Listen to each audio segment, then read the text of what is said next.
Welcome to the General Mills Adventure Radio Theater, which aired on CBS Radio Network from February 1977 until January 1978.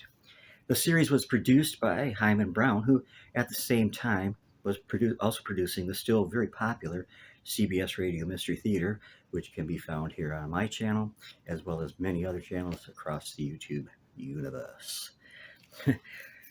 Producers chose a very recognizable voice to host the program, Mr. Tom Bosley, who was well known to all of us at the time as Mr. Cunningham, Richie Cunningham's dad on TV's Happy Days. Journey to the Center of the Earth, of course, is a classic tale that was written by Jules Verne and first published in French in 1864 and has been thrilling readers ever since. I hope you'll enjoy this exciting and excellent radio adaptation. The General Mills Radio Adventure Theater.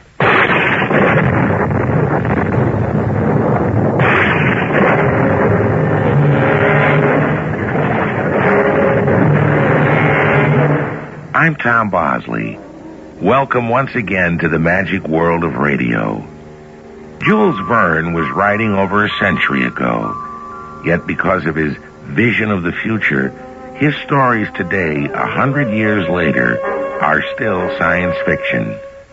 For although much of what he prophesied has already come true, many of his predictions still await discovery or proof. None more so than the story I bring you today. Our adventure, Journey to the Center of the Earth, was adapted from the Jules Verne novel, especially for the General Mills Radio Adventure Theater by Ian Martin. I shall return shortly with Act One. Welcome, Daddy.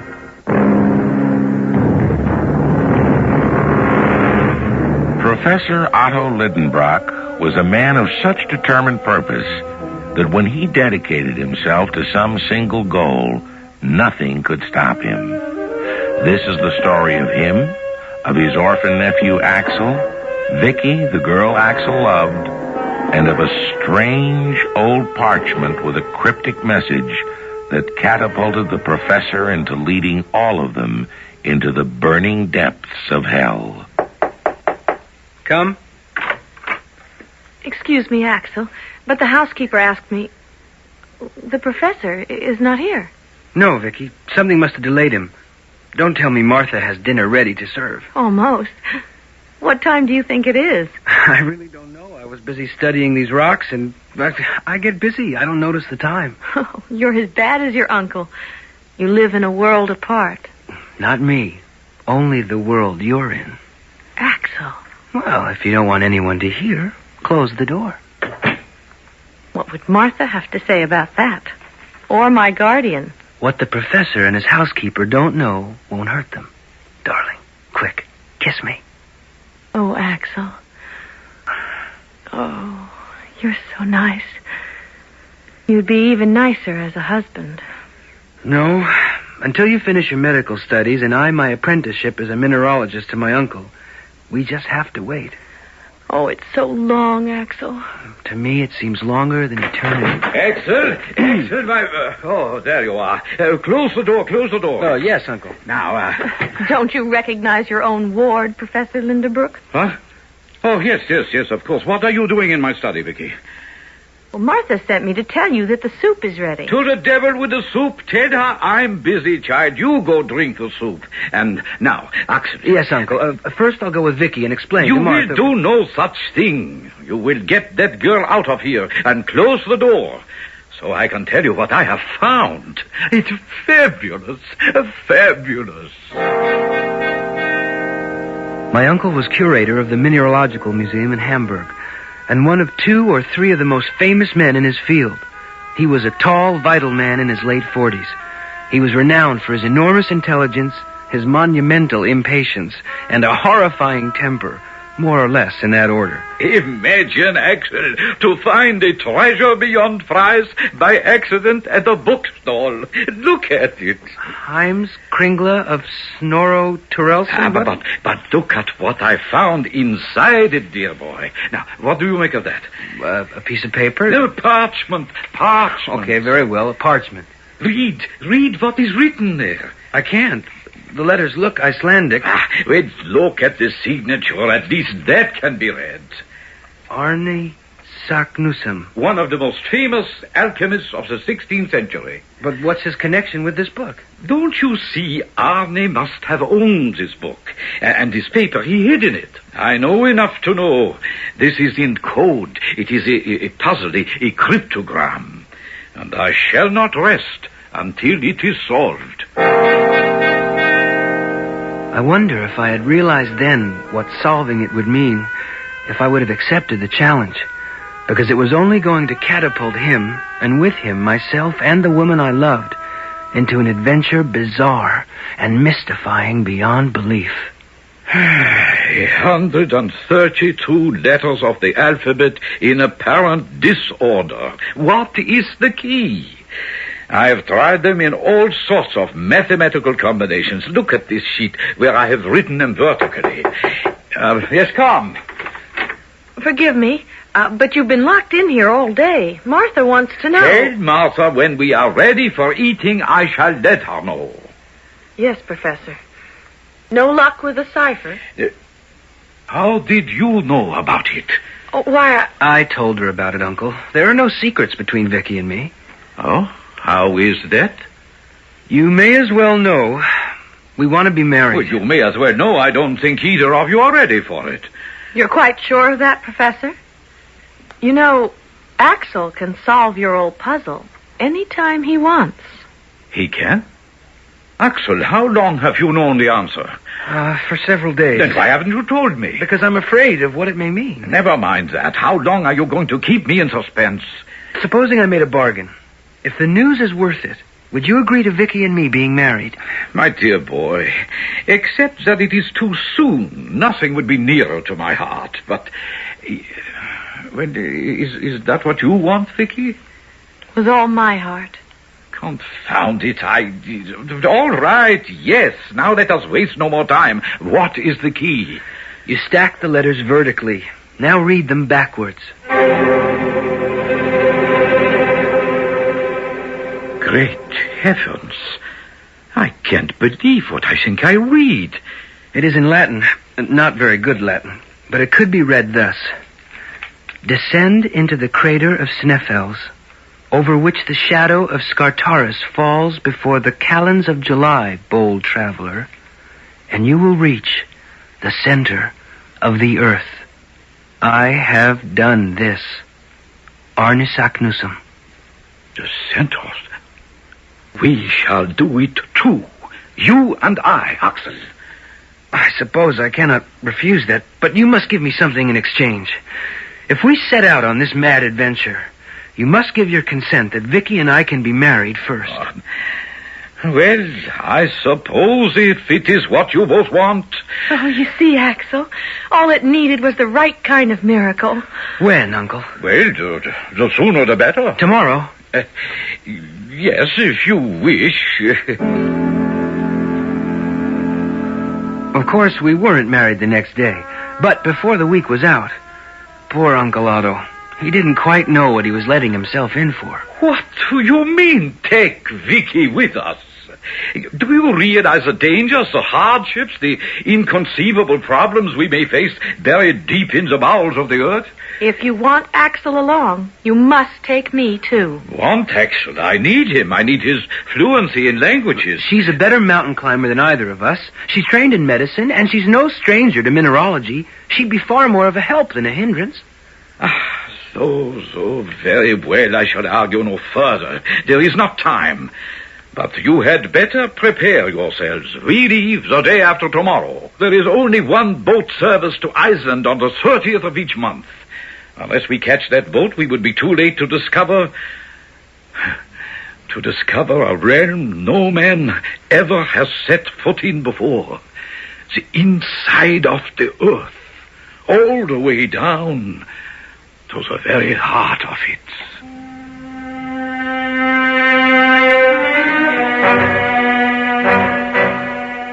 That was our honeymoon. That boat trip to Iceland.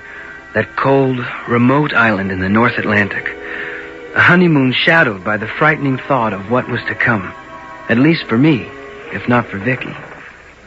Oh, Axel, will you stop looking so gloomy? Come and look at the moon with me. I'm sorry, Vicky.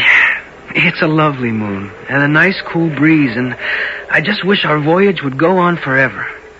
How about our happiness? There won't be much room for that once we reach Iceland. You really think there is such a moment when the sun will cast a shadow that miraculously points to a strange opening nobody else has ever explored, and that once through it, we will all just walk casually to the middle of the earth? No. Then what's there to worry about?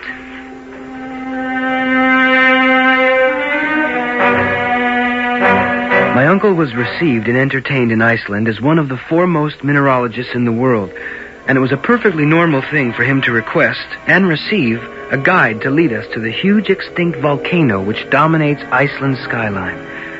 Then came the incredible moment when at last the four of us, Hans Belke, our guide, my uncle, Vicky, and myself, having scaled the mountain itself and plunged deep into its volcanic crater, found there 3 chimneys, any of which from their dark and forbidding promise could be bottomless and might well be the passage we were seeking.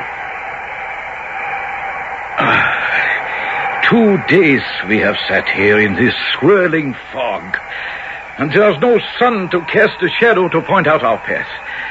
Is it so important after all, Uncle Otto? Important? Only the realization of a life's dream for me. Supposing the sun's shadow does point to a place where we could enter and try to get to the center of the earth, what difference would it really make? If we tried it, we'd all be burned to a crisp. No. The heat is all on the surface. That was the theory of the man who is leading us to take this expedition, Arne Saknussemm, and who lived to prove it. But, Uncle, if he achieved this, why has no one heard of him?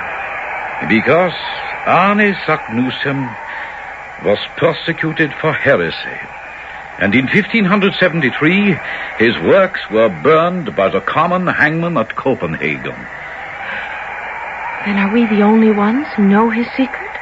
If he had one to preserve. But he left no indication of which of these chimneys is our pathway to glory. The sun will tell us if this overcast would just break and... There's the sun now. And the shadow. Shoot. Look, it is pointing right to the center chimney. Just as Arne said it would. You really believe all of this? Oh, yes, there is our route to immortality.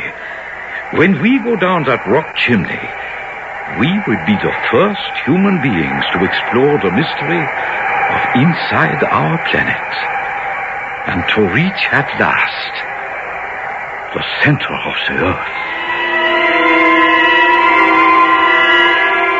Can you believe that somewhere there is a fissure in the Earth's crust through which people like you and me could descend 5,000 miles until we reach the very center of this spinning globe? And if you had the chance, since men have opened all the continents, sailed the 7 seas, and conquered space, and revealed the mysteries of the ocean, since this is the only place left unexplored, could you resist the adventure? I'll return shortly with Act 2. The General Mills Radio Adventure Theater will return shortly.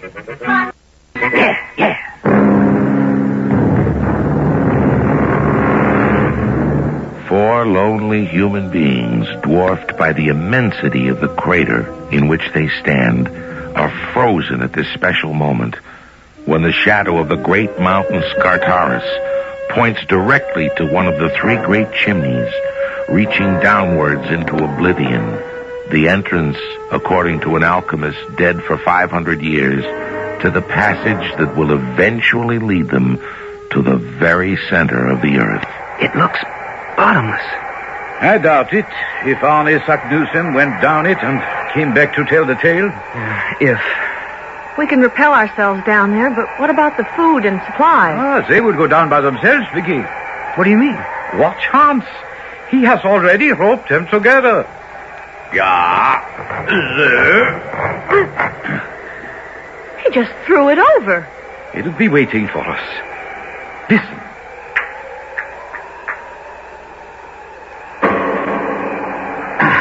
Good. Our turn now. Uncle, we can't go down there. It's vertical, like a chimney. Oh, not quite. Your uncle is right. No worse than any of the Alps I've climbed. I've been talking to Hans. But you don't speak his language. When it comes to mountain climbing, I do. Now look, the rope is hooked around this projection of rock, so it acts like a pulley. Hans will go down first till he finds a ledge or somewhere he can have footing. Then he'll signal us to come down. All you have to do is take hold of both ropes and use your feet to push off against the mountain. Then you sort of slide down. Are you ready? As ready as I'll ever be, I guess.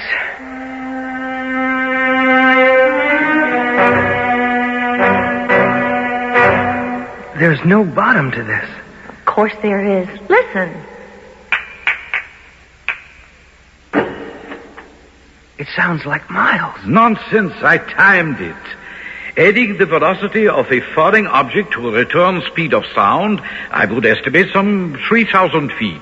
And how long is our rope? 400 feet.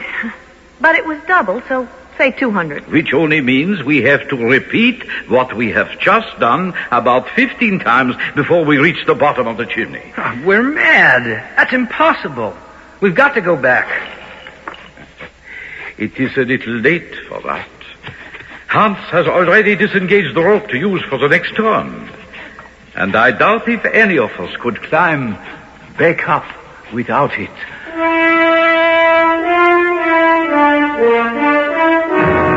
My uncle was right. It took 15 times, hooking the rope around whatever projecting rock we could find, to reach the bottom of that dark, narrow, dreadful chimney in the rock.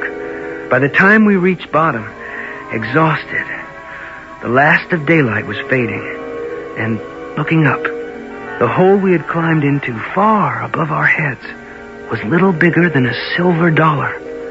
It was like looking through a gigantic telescope at a tiny star. A star which flickered and then went out as all of us fell into an exhausted sleep. Axel? Axel, wake up. Come to, my boy. Come to. I'm dizzy. I'm seeing stars. Nonsense. It is just the daylight bouncing off the lava, like a shower of sparks. Where's Vicky? She went up the chimney with Hans, you see.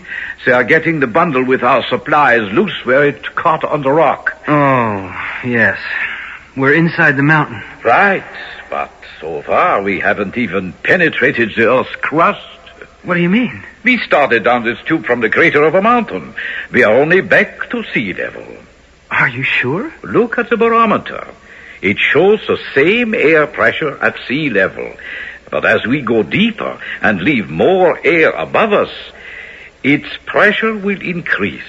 And by measuring that pressure, we can calculate how deep we are. If we can breathe by then. Oh, we would descend gradually. And that way, our lungs will get used to the heavier air. Down below. We're going to drop the package. Get over here, Axel, into the shaft opening. Okay, let's huggo. Where does this tunnel lead? Down to the center of the earth, I hope. Okay, we're coming down now. Uncle, look, be sensible. We've got to give this up. It doesn't make any sense anyway. No sense? Why? Because the deeper we go, the hotter it will get. Oh, are you so sure? Well, it stands to reason, since the center of the earth is nothing but liquid fire. Really? You have been there? Well, no, but according to scientific theory... Some scientists, but not all. For myself, I prefer to believe our 16th century alchemist Arne Saknussemm, because he has been there. And more important, he came back. Oh, what are you two arguing about? Oh, if we were, my arguments have no weight. Certainly not, since they are only speculation. Now, come, let us all have breakfast and press on with our quest.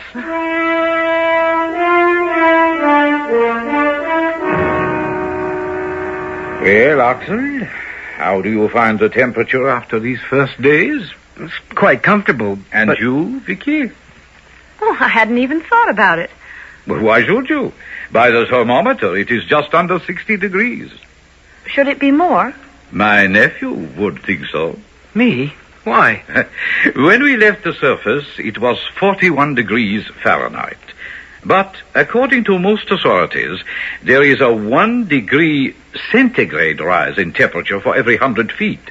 So, figuring the present rise in temperature by the Fahrenheit scale, could you estimate how deep in the earth we have penetrated? Well, that isn't very difficult. Less than 1,000 feet.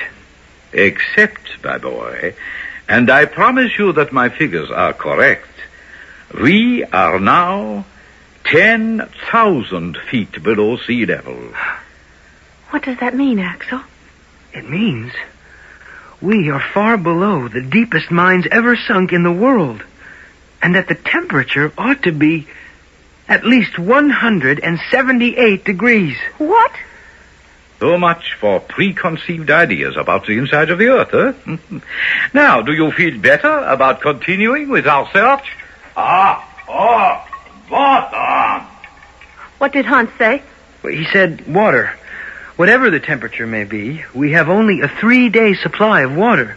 That's something no figures can change. But as soon as we get below this stage of lava rock, we will find springs. So, we're going on. But certainly. Well, there are 2 roads. Both of them dark and narrow. And there is nothing to be gained by hesitation. So, we will take the one to the east.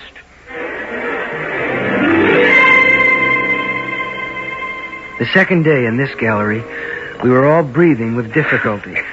And I stopped. No, go on. I have to rest a minute. So does Vicky. Oh, yes, I'm tired out. What? Traveling over such easy ground? Oh, it was easy. Till it started to go up instead of down. Up? Yeah, the slope has changed in the last hour. What? Well, it must go down again soon. We're very low on water. As soon as we get deeper, there will be plenty. Oh, perhaps we should turn back, Uncle. When we have come this far, when we are on the edge of making history, there is no turning back. I'm afraid we haven't much choice. Ahead, it's a dead end. The passage is blocked. Oh. Very well, then. We should have taken the other arm of the fork. We must go back.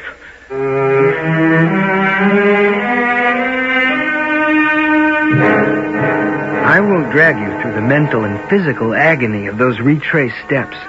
Before we got back to the cavern, we had to ration the water.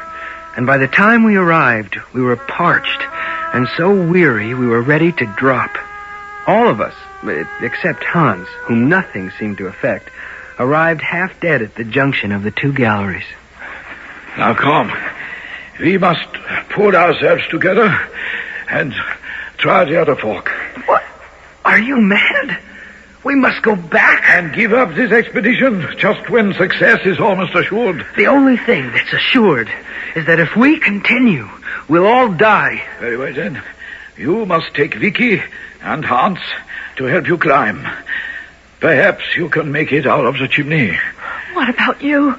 I shall go on. And die? I don't believe so. The lack of water is the only thing that stands in our way. And as a mineralogist, I have every hope that within hours we will reach a layer of granite. And there, water should be abundant. Vicky? I think we'd better go with him, Axel. Even if we made it back to the bottom of the chimney, we'd never be able to climb out.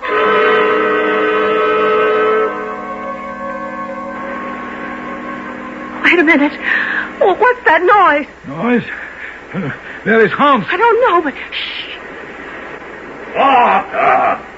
Water! Water. More? Never! Come on. He says down below. There's the water. It's behind the wall. A solid wall of granite. No way to get at it. Tons and tons of water. A torrent. A fountain of hope. And no way to get at it. No way. It's all over.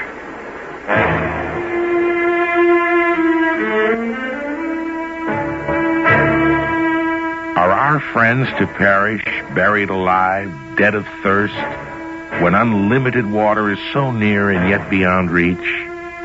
Well, there's a limit to how much suspense I can honestly hold you under. Obviously, if the story is to be continued, they must survive. But how? I'll return shortly with Act 3. This is... The General Mills Radio Adventure Theater will return shortly. Good luck.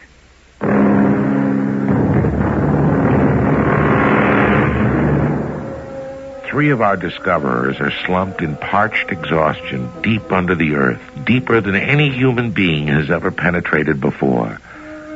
But the fourth, the quiet man of few words, Hans, the phlegmatic Icelander with his incredible physical endurance, has left the others, following the granite wall, listening to the sound of the torrent behind it. And now, faintly, the sound of his effort to save them reaches Vicky's ears first. Axel, listen. What? What, Vicky? That sound. A pickaxe.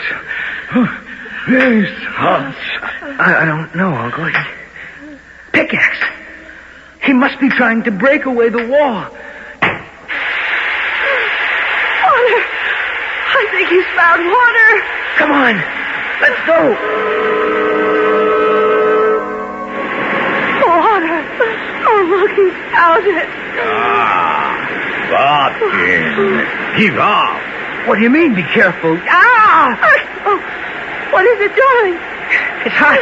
It's boiling hot. But it's really cool. Then it hits the floor.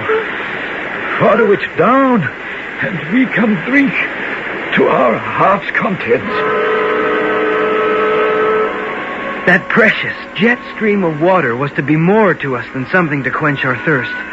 Like Kubla Khan that we had all read in school, it led us through caverns measureless to man, down to a shining sea.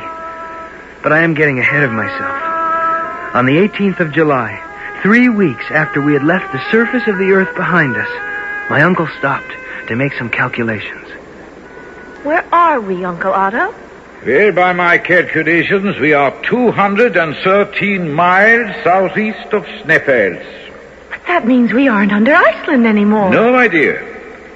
The Atlantic Ocean is now above our heads, but some 48 miles above. 48 miles? We must all realize by now that there is no way of turning back. You mean this is our life? Forever? Of course not, Vicky, if you have the faith I have. Remember, there was a man who went before, and he came back and lived to tell it. I must believe, so shall we.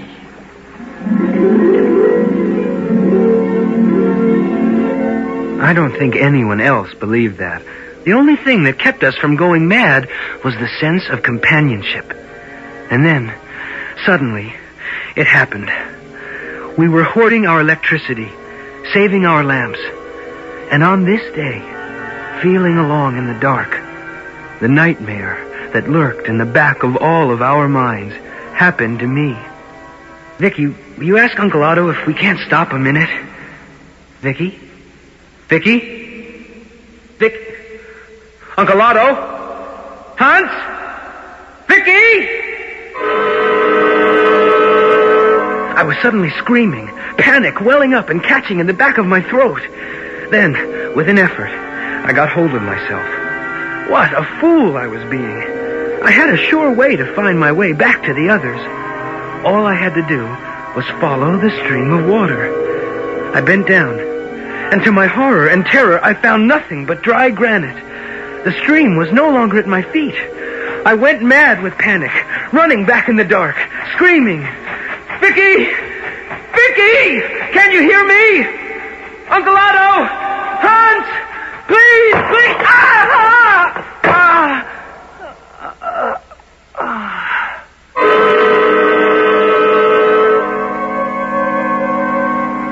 When I came to, I had no way of knowing how long I'd been unconscious. My face was wet with tears and blood, for I'd cut my head when I fell. I was dizzy and half frantic with fear. Then suddenly, what was that? An explosion? Some subterranean earthquake? Oh, Lord, please don't let me die. Please don't let me be buried alive. Axel ordered ask. No, we won't give up. Fire the gun again. It's Vicky. And Hans. Help!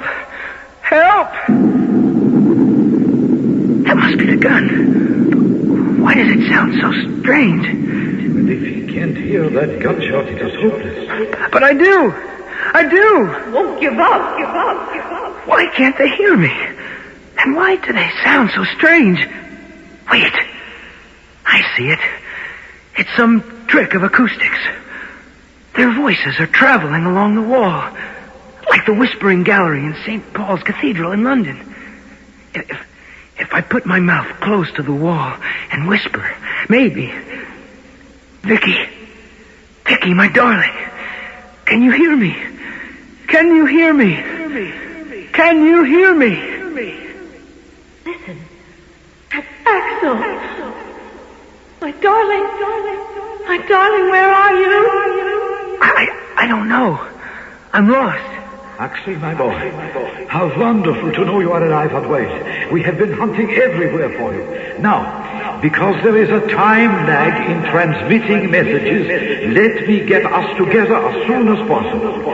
I have my watch in hand.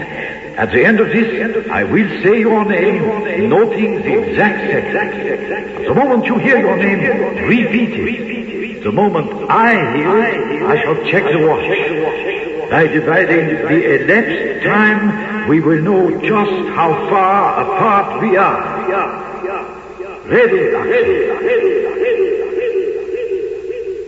Now came the agonizing wait. It was unbearable to know that my darling Vicky and the others were so near, and yet so... You see, exactly 20 seconds. Now, half of that is 10, and at 1,020 feet a second, that makes 10,200, approximately 2 miles. 2 miles? Now, all you have to do, Axel, is to find a path that takes you down. It is better that you come to us. I will tell you why. We are in a vast cavern, and all the cracks and fissures and galleries seem to radiate from here. So, on your way, boy. On your way. I love you, Axel. Just hurry to us. If our voices passed back and forth as they had, there could be no obstacle between us. So, weak as I was, I hurried along the corridor, guiding myself by touching the wall. But I made one mistake. I was careless of what was under my feet, and suddenly, it was as though the ground gave way beneath my feet, and I went slithering on loose rock, down, sliding, out of control, faster, till suddenly the slide became a fall. I was jarred against projections, dropping down a vertical shaft, till my head hit a sharp rock, and all went black.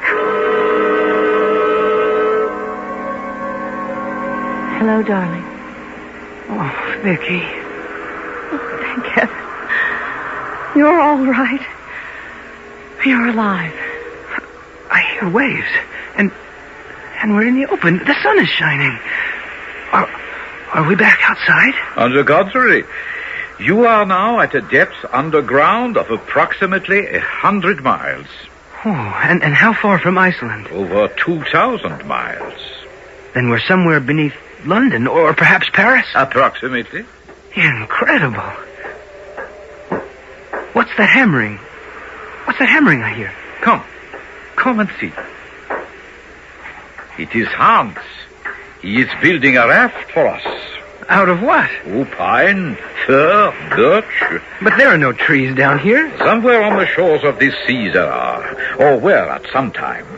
This is fossil wood, mineralized by the sea, driftwood. It floats, and it will make a fine raft. Good dog, Axel. Good dog, Hans. But why is Hans building this raft? Well, so we can follow the example of that well-known chicken and get to the other side.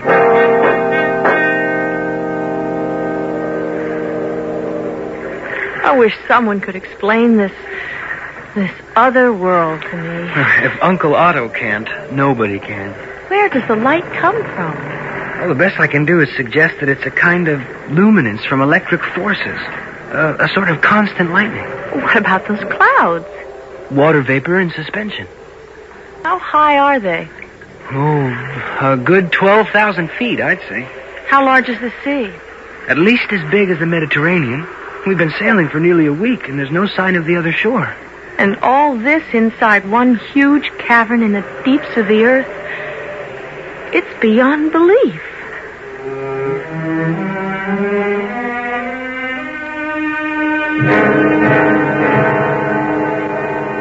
It was 2 days later that we made land in a heavily wooded area with mountains rising steeply almost from the shore.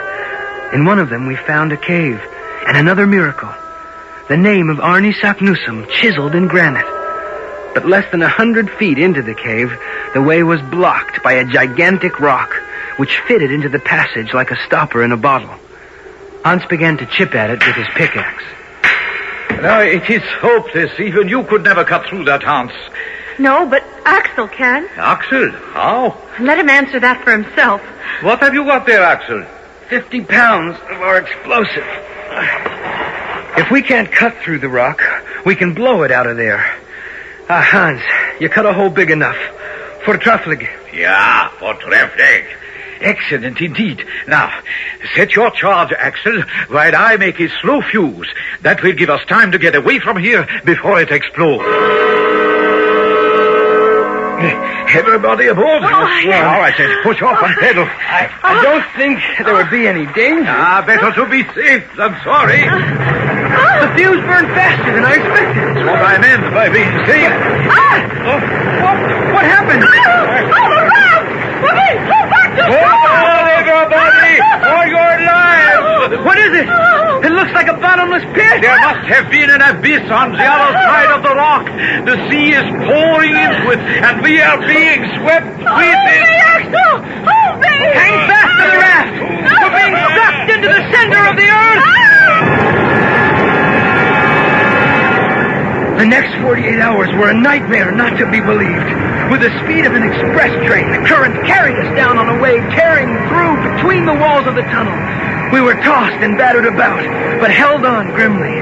Nothing worse could happen to us, we supposed, until... Oh, what is it, Uncle? We're going up.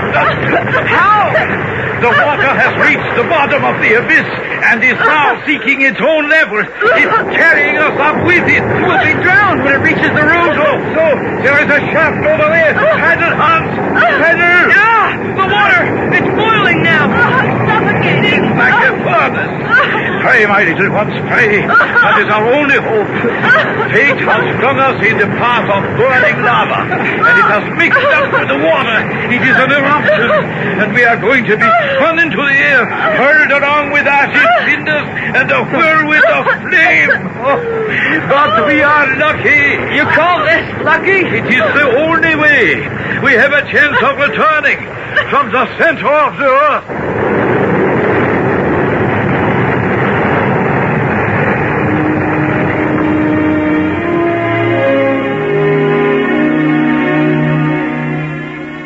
So our four adventurers came back to the surface the same way they had entered, through the crater of a volcano. Burned, bruised, tattered, and exhausted, they were blown out of the volcano Etna in Italy, for that was how far they had traveled through the center of the earth. But they lived to tell the tale, and that is how Jules Verne's book begins and ends.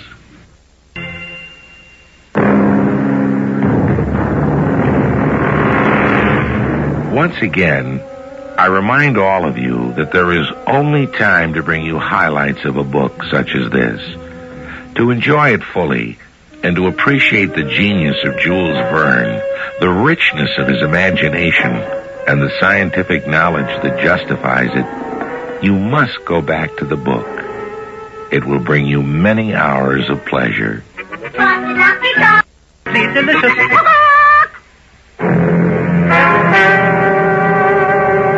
Our cast included Ian Martin, Don Scardino, and Jada Rowland. The entire production was under the direction of Hyman Brown. This is Tom Bosley inviting you to return to the General Mills Radio Adventure Theater for another exciting tale you can hear through the magic of radio. The General Mills Radio Adventure Theater is recommended by NEA, the National Education Association.